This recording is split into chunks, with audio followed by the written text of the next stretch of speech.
What up, everybody? It's your man Playa T. That's me, Hollywood in the Hood. You see who the hell I got right here next to me, Hollywood Chuck B.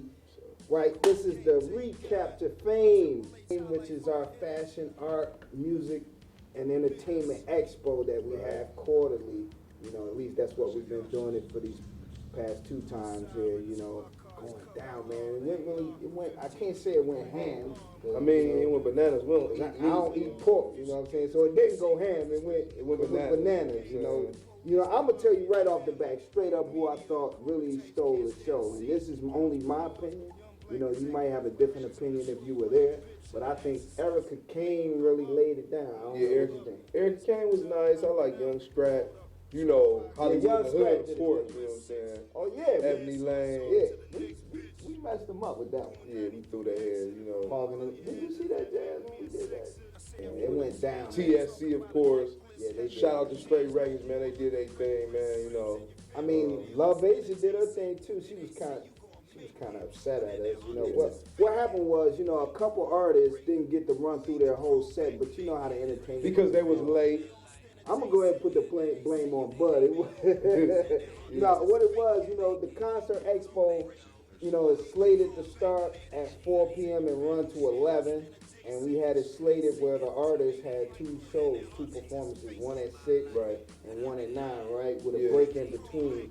But you guys start filing in, you know, when you wanted to, you know y'all was on your Hollywood, you know what I'm saying? Right. So, you know what I'm saying? And it pushed it back. So what we wanted to do is give everyone a crowd to perform in front of. So we pushed it back and waited a little bit. So, you know, the performances got kind of started later than we had anticipated. Right. So what happened was we let everybody got a chance to perform, you know, but they weren't able to do their whole sets. Right. Not everybody. A couple people were able to do their whole sets, you know, but that's just the nature of the game, you know. There's going to be more Fames.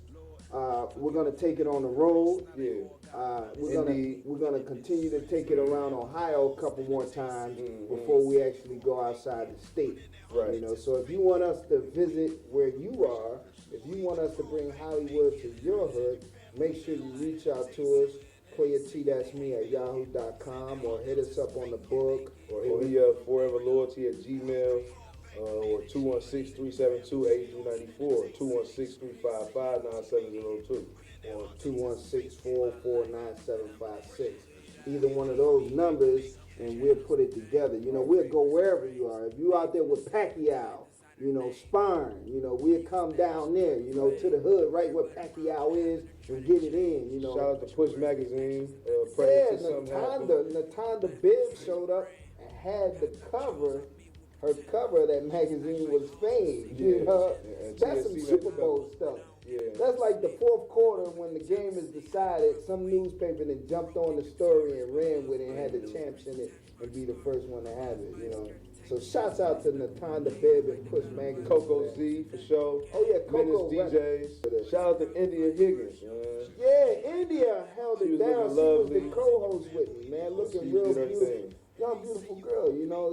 Real talented, real high spirit. Her mom was looking good too, you know. Hey, Tanya, you could have been up there too, you know. He was funny, man. He was a funny dude. We had like 20 acts. 22. We promised 22. 22. Well, we promised not to have so many acts this next Fame. So all of you that's vying for a spot on Fame, make sure this the criteria. You got to have a fan base, right? And we gonna research it. And you can't. Because we got a fan base, right? You can't call up Hollywood Chuck B or Corey Kane or get in contact with me and be like, yeah, I got a fan base. We gonna research you out, man. We gonna look up all the social network sites you on. You know, we're going to look at them all, man. We're going to find out what your fan base is. So you got to have a fan base. Not only do you got to have a fan base, your music has to be mastered. It got to be mastered, man. I heard a lot of you guys. Shout out to Ebony Lane, too. Her music was nice. Yeah, Ebony was hot. Her music was nice. And she was sexy. And look, that Mitch part 2. Mitch wasn't there this time. Mitch 2 almost happened. Mitch wasn't there. He wasn't there. That's an inside joke. Mitch 2 almost happened. You know? He wasn't there. He hit me up today and said, you know, he was thanking us and everything like that. Yeah, she did a good job. Her music was nice too. That's why I said Erica Kane was the nicest, because her music, was mastered. It was crisp, man. It was really crisp. So you gotta have a fan base. Your music gotta be crisp, and then you gotta be able to bring a crowd.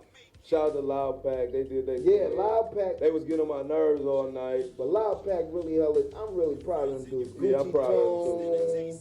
K-Bands, you know, Lil V, you know, they call him OG Daddy now and all that type of, you know.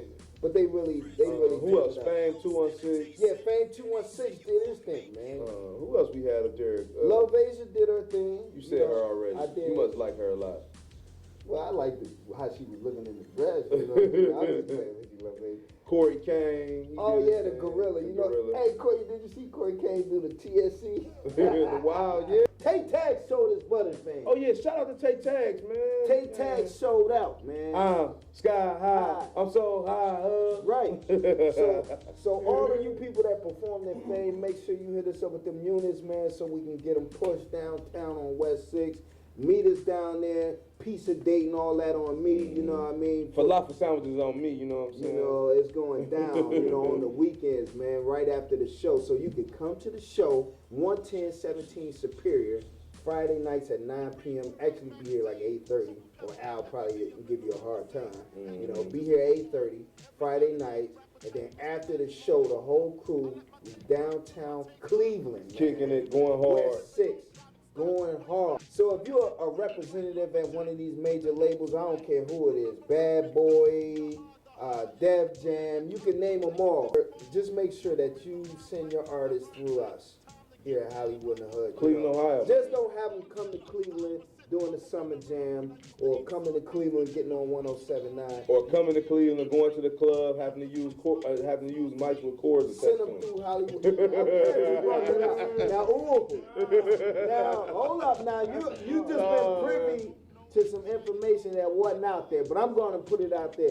Big shout out to Streets Most Magazine. My man Nat really holding it down for Streets Most Magazine in New York.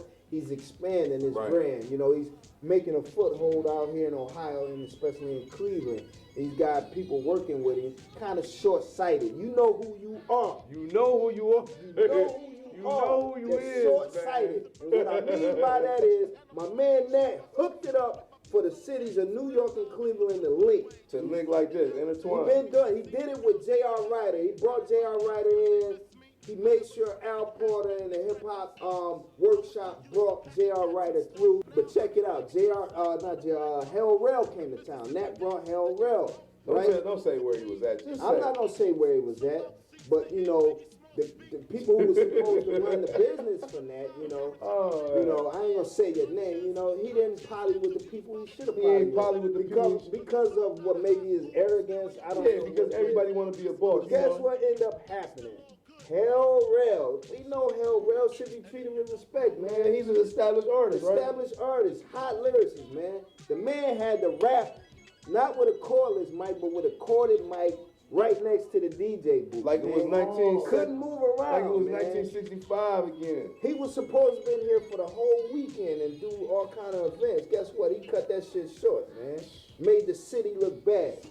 So if you into making the city look bad, they did the same thing with stay Jadakiss. the fuck out the way, man. They did the same thing with Jadakiss. That's right. They did the same thing with Jadakiss. And a couple of other artists, man, you know what I'm saying, that come through here because there's a lot of people, there's a lot of you promoters and there's a lot of you other people that are short-sighted, like we said, that you need to open up your vision, because when you open up your vision, then we can all get this bread and we can all be worldwide like you want to be.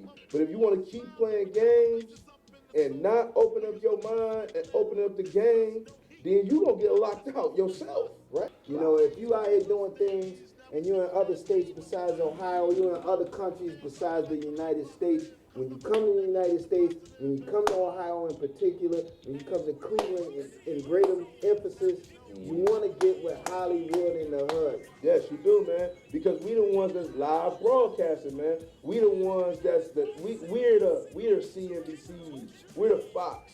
We're the major network. Cleveland, Ohio. Hollywood's gone. That means I'm the fuck out too. Playa T, that's me. Hollywood in the hood. Make sure you watch the show. www.playatshow.com, man. Every Friday night, 9 p.m. Eastern Standard Time. Hollywood in the hood. And I'm out, baby. One love. Sipping on private stock way back.